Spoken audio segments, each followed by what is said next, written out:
नागपूर जिल्ह्यातील सावनेर तालुक्यात सकाळी एक धक्कादायक घटना समोर आली आहे. नंदाजी बाबा मंदिर परिसरातील डोहामध्ये एक अनोळखी इसमाचा मृतदेह तरंगताना आढळून आल्याने परिसरात एकच खळबळ उडाली आहे. ही बाब सर्वप्रथम स्थानिक नागरिक शुभम डवरे यांच्या लक्षात आली. त्यांनी तत्काळ सामाजिक कार्यकर्ते हितेश बनसोड यांना याची माहिती दिली.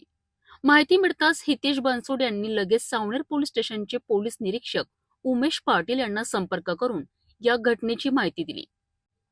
यानंतर सावनेर पोलीस पथक आणि सामाजिक कार्यकर्ते हितेश बनसोड आपल्या सहकाऱ्यांसह घटनास्थळी दाखल झालेत. गावकऱ्यांच्या मदतीने डोहामध्ये तरंगत असलेला मृतदेह बाहेर काढण्यात आला. मृतदेह सावनेर येथील सरकारी रुग्णालयात आणण्यात आला. तेथे डॉक्टरांनी तपासणी करून संबंधित व्यक्तीला मृत घोषित केले. मृत व्यक्तीची ओळख अद्याप पटलेली नसून पुढील तपासाकरिता मृतदेह नागपूर मेडिकल हॉस्पिटल येथे हितज्योती आधार फाउंडेशनच्या अँब्युलन्सद्वारे पाठविण्यात आला आहे.